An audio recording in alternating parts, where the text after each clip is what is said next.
Hello everyone. तो आज के इस वीडियो में हम बात करेंगे इस टॉपिक पे कि अगर जेएसएससी सीजीएल का जो 28 जनवरी 2024 में जो पेपर आया था, जो कि हालांकि कैंसिल हो गया, तो अगर जेएसएससी सीजीएल का री एग्ज़ाम होता है और अगर हम मान के चलें कि जो 28 जनवरी वाला जो पेपर हुआ था ना, उसी के जैसा इसका लेवल रहता है, ठीक है, वही क्वेश्चन, उसी के टाइप का क्वेश्चन, वही क्वेश्चन तो नहीं आएगा, इतना अच्छा किस्मत तो नहीं है, लेकिन हाँ, उसी के टाइप का क्वेश्चन अगर रिपीट हुआ तो क्या एक्सपेक्टेड कट ऑफ या सेफ स्कोर रह सकता है। चैनल पे जो लोग नए हैं वीडियो को पॉज कर लीजिएगा, मेरे बारे में बेसिक जानकारी वगैरह सब यहाँ पर लिख रखे हैं, ठीक।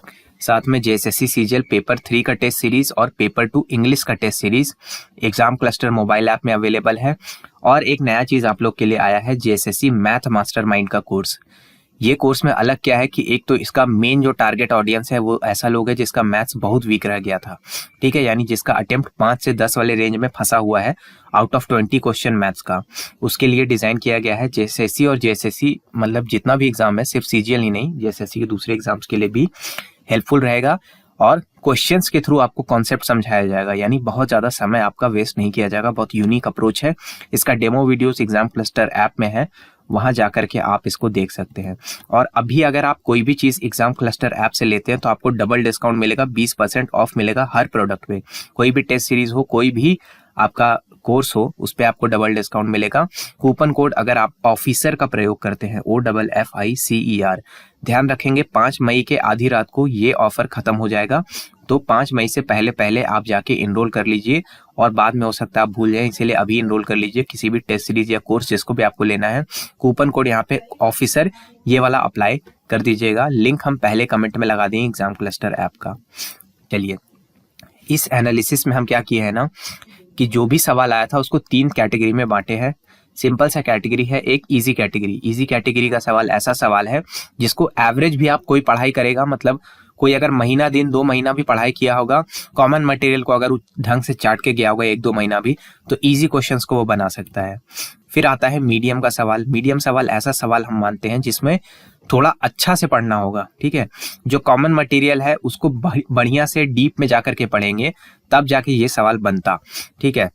या फिर उस क्वेश्चन में कुछ ट्विस्ट था, ठीक है, ऑप्शन के साथ कुछ खेल खेला गया था, या फिर ट्रिकी ऑप्शंस था, या फिर क्वेश्चन पूछने के तरीके में थोड़ा बदलाव किया गया था, वो हो गया आपका मीडियम सवाल। और टफ सवाल ऐसा है कि कॉमन मटेरियल से वो या तो नहीं बनेगा, या ऑप्शन बहुत ज्यादा ट्रिकी डाला हुआ था, या फिर बहुत ही दूर दराज का करंट अफेयर या बहुत ही अजीब टाइप का करंट अफेयर पूछा हुआ था, या फिर बहुत टाइम टेकिंग था, इत्यादि इत्यादि। इसको हम डाले हैं टफ वाले कैटेगरी में, ठीक।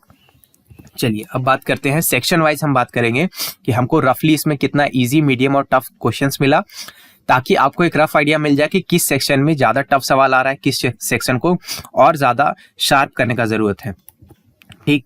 और उसके बाद हम फाइनल कट ऑफ में भी बात करेंगे। इंडिया जीके वाला जो सेक्शन है उसमें 13 सवाल था जो इजी था एकदम, मीडियम में 11 सवाल था और टफ में 6 सवाल था, ठीक है। तो इंडिया जीके में टफ क्वेश्चंस का संख्या ठीक ठाक रहा, ठीक। जनरल साइंस का अगर बात करें साइंस में, तो इसमें इजी क्वेश्चन 12 था, मीडियम क्वेश्चन 6 था और केवल 2 ही सवाल ऐसा था जिसको हम टफ के कैटेगरी में रखेंगे। अब हो सकता है आपके लिए ये नंबर वेरी भी कर सकता है, लेकिन हम एक जनरल पर्सपेक्टिव बता रहे हैं, ठीक है। एक एवरेज स्टूडेंट जो होता है, एवरेज बच्चा, वो किस तरह से चीजों को कैटेगराइज करेगा, ठीक। अदरवाइज तो हम भी अपने हिसाब से कैटेगराइज करने लगते तो ये नंबर बहुत अलग बनता, लेकिन हम एक एवरेज बच्चा के जैसा निकाले हैं। मैथ्स का बात करें तो इजी के कैटेगरी में 9 सवाल आता है, मीडियम कैटेगरी में 9 सवाल गिरता है और 2 सवाल था जिसको टफ की कैटेगरी में डालेंगे, या तो उसमें कोई ट्विस्ट था या तो बहुत लेंदी टाइप का सवाल था जिसमें टाइम लग जाता, ठीक है।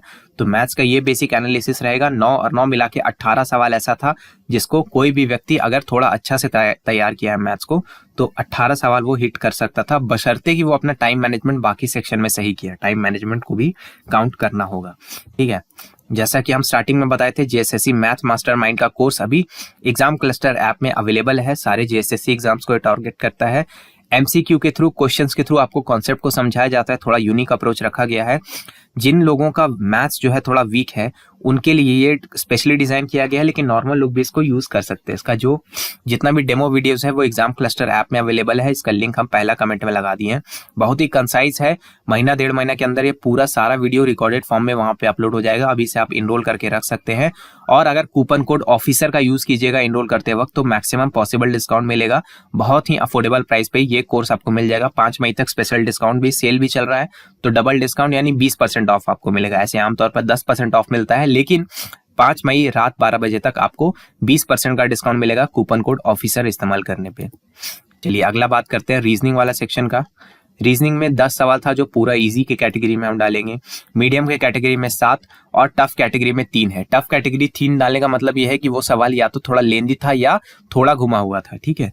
बाकी यहाँ पे कायदे से देखा जाए तो ये टफ सवाल भी टफ नहीं गिनना चाहिए था, मीडियम ही गिनना चाहिए था, लेकिन फिर भी हम बोले जैसा कि हम एक एवरेज स्टूडेंट के जैसा सोचे हैं, जो लैंग्वेज में फंस जाता है, क्वेश्चन के लैंग्वेज में फंस सकता है, तो ऐसा 3 सवाल रीजनिंग में दिखा था। फिर आएंगे कंप्यूटर नॉलेज में, इसमें इजी के कैटेगरी में 9 सवाल आता है, मीडियम के कैटेगरी में 8 सवाल आता है, और 3 क्वेश्चन ऐसा था जिसको हम टफ के कैटेगरी में रखेंगे। तो कंप्यूटर में थोड़ा इजी क्वेश्चन का संख्या कम हो गया था। फाइनली बात करते हैं झारखंड जीके। झारखंड जीके में 20 सवाल था आउट ऑफ 40।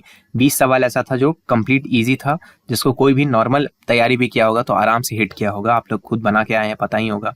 मीडियम के कैटेगरी में 13 सवाल और टफ के कैटेगरी में 7 सवाल है, जो या तो कॉमन मटेरियल से नहीं बनता या तो कुछ ऑप्शंस के साथ खेल किया हुआ था, ठीक है। वैसे झारखंड जीके का previous year chapter wise MCQ का भी सीरीज चल रहा है, जिसमें प्लेलिस्ट में हम धीरे धीरे करके वीडियोस डालना स्टार्ट कर दिए हैं, तो उसको भी चाहे आप फॉलो कर सकते हैं, आई बटन में होगा वीडियो। चलिए समरी में थोड़ा सा बात कर ले।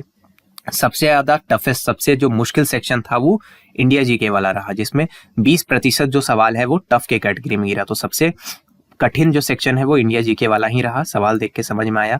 जनरल साइंस वाला जो सेक्शन है वो सबसे इजीएस्ट रहा, क्योंकि इसमें 60% सवाल जो है इजी क्वेश्चंस का था, ठीक है। तो जनरल साइंस वाला इजीएस्ट सेक्शन रहा टोटल। अब बात करें टोटल, तो टोटल इजी सवाल आपका 73 रहा, ठीक है। 73 क्वेश्चन इजी में गया। मीडियम में 54 सवाल गया, 54 क्वेश्चन मीडियम था, और टफ में गया 23 सवाल, ठीक है। 23 क्वेश्चन, पूरा 150 क्वेश्चन मिला करके उसमें 23 क्वेश्चन आपका टफ वाला था, ठीक है। लैंग्वेज सेक्शन का थोड़ा सा बात करते हैं हम एक्सपेक्टेड कट ऑफ बताने से पहले। देखिए खोटा सबसे ज्यादा स्कोरिंग था, इसमें कोई दो राय नहीं है। 80 से 90 प्लस गुड अटेम्प्ट्स बहुत लोग के हिसाब से हो रहा है, ठीक है। हम भी बहुत लोगों से बात किए, लेकिन ऑन अ सेफर साइड चलिए हम एज्यूम करते हैं कि 80 को ही अच्छा गुड अटेम्प्ट हो पाया था, खोटा जैसा स्कोरिंग पेपर में भी, ठीक है। और 85 को अटेम्प्ट हुआ होगा ऐसा लोग जो एएसओ के लिए चैलेंजर बनेगा, एएसओ वाले पोस्ट के लिए चैलेंजर बनेगा। इस बार हम दोनों के लिए कट ऑफ बताएंगे आपको, नॉर्मल जॉब लेने के लिए भी और एएसओ का कट ऑफ भी बताएंगे। चलिए सेफ स्कोर क्या रहेगा। देखिए सेफ स्कोर डिटरमाइन कैसे होता है। सेफ स्कोर यानी जॉब के लिए कट ऑफ, वो डिटरमाइन होता है आपका इजी प्लस मीडियम कितना क्वेश्चंस था, ठीक है।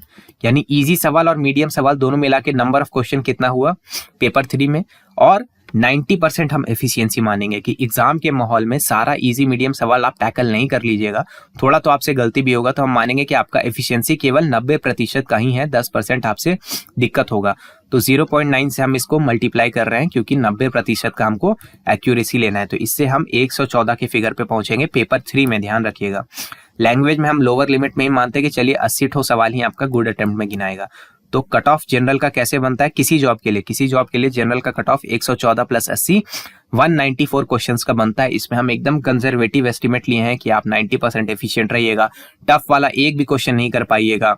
लैंग्वेज में केवल 80 सवाल ही होगा, तब भी जाकर के 194 क्वेश्चन आउट ऑफ 250 आपको कैसे ना कैसे करके सही करना पड़ता, तब जाके आपको कोई ना कोई जॉब मिलता है। यानी जो सबसे नीचे वाला जॉब है, जेएसए वाला जो जॉब है, वो मिलता जनरल कैटेगरी को। जनरल में देखिए क्योंकि भीड़ बहुत ज्यादा होगा, दूसरा स्टेट का जितना लोग होगा, चाहे वो किसी भी कैटेगरी से आता हो, जनरल में ही काउंट होगा। इसलिए जनरल में भीड़ भड़का बहुत होने की वजह से 194 सवाल आपको कैसे ना कैसे करके नेट करेक्ट करना ही पड़ता। ओबीसी और ईडब्ल्यूएस का अगर बात करें तो 3 से 6 क्वेश्चन आप घटा लीजिए इसमें से, ठीक है। अब 3 घटाना है कि 6 घटाना है वो आपके ऊपर है, क्योंकि बहुत वाइल्ड चल रहा है भाई यहाँ रिजर्वेशन का गेम, किस कैटेगरी पे कितना लोग है उससे बहुत कुछ निर्भर करता है, ठीक है। और SC ST 6 से 16 क्वेश्चन आप इसमें घटा सकते हैं, ठीक है। वही एग्जाम वाले डे पे डिपेंड करेगा कि आपके कैटेगरी के लोग कितना परफॉर्म किए। ये नहीं है कि जनरल का लोग कितना परफॉर्म किया, एसटी लोग कितना अच्छा खेला कितना अच्छा नहीं खेला उस पर भी निर्भर करेगा, और आपका खैर वैकेंसी भी अप डाउन होने का भी न्यूज़ चल रहा है अंदर अंदर, तो उस पर भी बहुत कुछ डिपेंड करेगा। इसलिए हम 6 से 16 का लिमिट लगाए हैं कि इसमें से आप या तो 6 क्वेश्चन घटाइए या 16 ही घटाइए। मेरे हिसाब से अगर आप समझदार व्यक्ति होंगे तो 6 ही घटाएंगे, इससे ज़्यादा नहीं घटाएंगे। और कायदे से आप किसी भी कैटेगरी से आते हैं आपको जनरल कैटेगरी का कट ऑफ ही एम लगा के तैयारी करना चाहिए, ठीक है, क्योंकि एग्जाम में थोड़ा तो गिरिएगा। अब ज़्यादा इंटरेस्टिंग पार्ट में आते हैं, एएसओ वाला जो पोस्ट हुआ है उसके लिए क्या कट ऑफ जाएगा, क्या जा सकता था। देखिए जो रैंकर होएगा ना, यहाँ पे एक तो इतना समझिए, एएसओ ज्यादातर लोग अपने टॉप प्रेफरेंस पे ही रखा है, ठीक है, या तो सीआई या तो एसओ, लेकिन मैक्सिमम लोग एएसओ को रखा है, ठीक है। तो एएसओ में जो रैंकर होगा वो इजी मीडियम तो सारा क्वेश्चन एकदम फुल एफिशिएंसी से कर जाएगा, ठीक है। थोड़ा थोड़ा टफ क्वेश्चन को भी वो हिट करेगा क्योंकि उनका तैयारी उस तरह का है, लेकिन चलिए हम मानते हैं कि निगेटिव अटेम्प्ट से वो बैलेंस हो जाएगा, हम यहाँ टफ क्वेश्चन को भी नहीं गिनते हैं, ठीक, सिर्फ हम इजी मीडियम वाले गिनते हैं। और 85 तो लैंग्वेज में श्योर शॉट मारेगा, चाहे उसका जो भी लैंग्वेज हो, कैसे भी करके उलाए, लेकिन या तो यहाँ पे 85 लाएगा या फिर अगर यहाँ 80 करता है तो फिर पेपर 3 से वो बैलेंस करेगा, टफ क्वेश्चन 5 बढ़ाएगा। तो इसीलिए जो टोटल होगा वो कितना बनता है, इजी क्वेश्चन 73, मीडियम क्वेश्चन 54, ये हो गया पेपर 3 का, और 85 क्वेश्चन हो गया आपका पेपर 2 लैंग्वेज वाले का। खोटा हो या इंग्लिश हो या हिंदी हो, जो भी हो इतना तो कर ही लेगा। तो जनरल एएसओ का जो कट ऑफ है वो 212 सवाल का है, ठीक है, 212 क्वेश्चन का आता है जनरल एएसओ का कट ऑफ। ओबीसी ईडब्ल्यूएस अपने हिसाब से 3 से 6 क्वेश्चन का डिफरेंस मार लीजिए, और एससी एसटी वाले लोग 6 से 16 क्वेश्चन तक का डिफरेंस इसमें से मानिए, ठीक है। बाकी हम कायदे से वही बोले कि चाहे आप किसी कैटेगरी से आते हो, 212 ये जो जनरल का है इसको एम लगाइएगा। वैसे एएसओ का एम तो मतलब क्या ही लगाइएगा, डिपेंड करता है भाई अभी कितना वैकेंसी बचता है, सरवाइव करता है जब तक एग्जाम होगा तब तक, तो उस पर भी बहुत कुछ निर्भर करता है। फिलहाल के लिए अगर मेरा एडवाइस मानिएगा तो 210 क्वेश्चन किसी तरह से सही करने का कोशिश कीजिए, अगर पेपर का लेवल इजी टू मॉडरेट वाला रहता है तो। हाँ, पेपर अगर बहुत टफ बना दिया गया, नंबर ऑफ टफ क्वेश्चंस को बहुत ज्यादा बढ़ा दिया गया, तब बहुत कुछ डिफरेंस आ सकता है, ठीक है। तो एक रफ एस्टीमेट हम आपको इस वीडियो में दे दिए। अगर जीएसएससी मैथ मास्टरमाइंड कोर्स में इनरोल करना चाहते हैं तो कूपन कोड ऑफिसर का इस्तेमाल करना मत भूलिएगा। 5 मई रात 12 बजे तक उसका प्राइस बहुत ही अफोर्डेबल रेट पर है। जो कूपन कोड है उससे डबल डिस्काउंट मिलेगा। साथ में एग्जाम क्लस्टर ऐप में कोई भी चीज है, टेस्ट सीरीज है, कोर्स है, उस पर आपको डबल डिस्काउंट 20% का मिलेगा अगर कूपन कोड ऑफिसर का अगर आप प्रयोग करते हैं, ठीक है। डेमो लेक्चर वगैरह देख के बताइएगा कैसा लगा, क्या लगा, ठीक है। आई होप आपको वीडियो से कुछ यूजफुल इन्फॉर्मेशन मिला होगा। कमेंट में हम जान रहे हैं कि आप लोग बहुत लोग इससे एग्री नहीं कीजिएगा, लेकिन जो भी है अपना एग्रीमेंट है या डिसएग्रीमेंट है उसको सही लैंग्वेज में भी बताया जा सकता है, ठीक है। चलिए, मेरा नाम है ऋषिकेश। जय हिंद।